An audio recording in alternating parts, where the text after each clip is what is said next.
ខ្ញុំឈ្មោះសូរិយាអ្នករត់សុខភាពបាទខ្ញុំរត់ដែលវក់ខ្លាំងដែលសវក់ខ្លាំង2022មក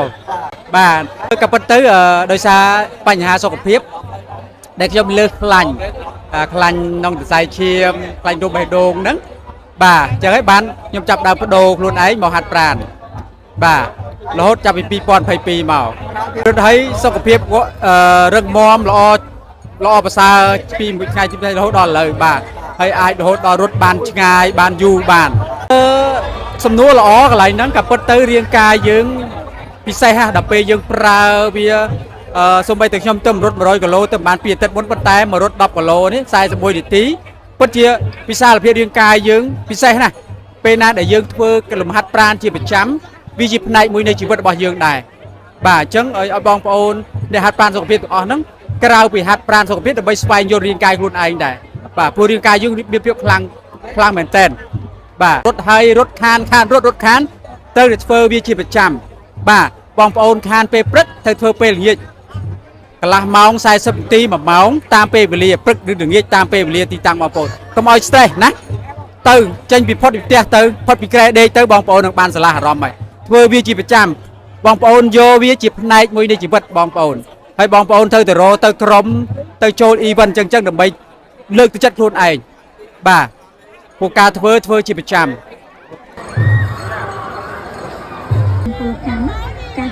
បាទសួស្តីបងប្អូនទាំងអស់គ្នាខ្ញុំជេគីអ្នករត់សុខភាពបាទតាំងពីចាប់ដើមរត់មកដូចពី2018មកដល់ឥឡូវវា8ឆ្នាំបាទ8 9ឆ្នាំបាទ8 9ឆ្នាំបាទថ្ងៃនេះមានសំណាងហើយបានរត់មួយបងប្អូនយើងរត់សប្បាយថ្ងៃនេះ luckily បានជាប់ដំណាក់ណាត់លេខ1ហើយមានអារម្មណ៍សប្បាយរីករាយហើយឃើញបងប្អូនយើងមកចូលរួមរត់ច្រើននៅក្នុងកម្មវិធីស៊ូនេះខ្ញុំពិតជាមានភាពរីករាយមែនទែនដែលបានជួបបងប្អូនយើងទាំងអស់គ្នាបាទសម្រាប់ខ្ញុំសូមលើកទឹកចិត្តដល់បងប្អូនទាំងអស់ដែលមានបញ្ហាសុខភាពតែមានជំងឺធាត់កីឡារត់គឺជាកីឡាមួយដែលល្អហើយបងប្អូនទាំងអស់គ្នាគួរតែ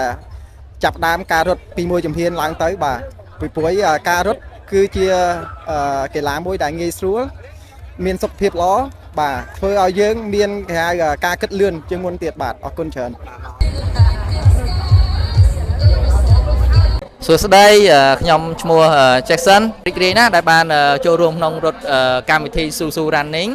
10គីឡូបាទខ្ញុំបានចូលរួមកីឡារត់នេះរយៈពេល4ឆ្នាំតាំងពី2022ចុងឆ្នាំរហូតដល់បច្ចុប្បន្ន2026បាទជាកត្តាសំខាន់បំផុតទី1គឺធ្វើឲ្យសុខភាពយើងល្អហើយធ្វើឲ្យយើងមានកម្លាំងមាំមួនកាយសម្បទាកាន់តែល្អប្រសើរជាងមុនមូលហេតុដែលសំខាន់បំផុតគឺយើងមានជំងឺក្នុងខ្លួនច្រើនជាពិសេសខ្ញុំមានលើសអាស៊ីតក៏ដូចជាខ្លាញ់អាក្រក់នៅក្នុងខ្លួននឹងច្រើនជា triglyceride ហ្នឹងណាជាពិសេសយើងក្រោយពេលរត់ធ្វើឲ្យក្នុងខ្លួនយើងល្អប្រសើរជាងមុនយើងទទួលទឹកឲ្យបានច្រើនសម្រាប់នឹងហូបចុកឲ្យបានល្អកាយសម្បទាយើងបានល្អជាងមុនប្រសើរជាងមុនបាទ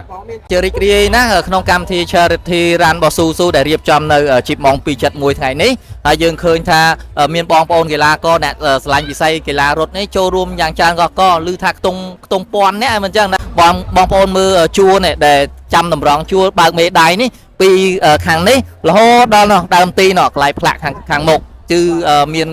បងប្អូនឆ្លាញ់វិស័យកីឡារត់នឹងច្រើនមែនតើអញ្ចឹងខ្ញុំពៀវនេះឲ្យបងប្អូនចូលរួមឲ្យបានកាន់តែច្រើនកកចំពោះវិស័យកីឡានេះផងដែរ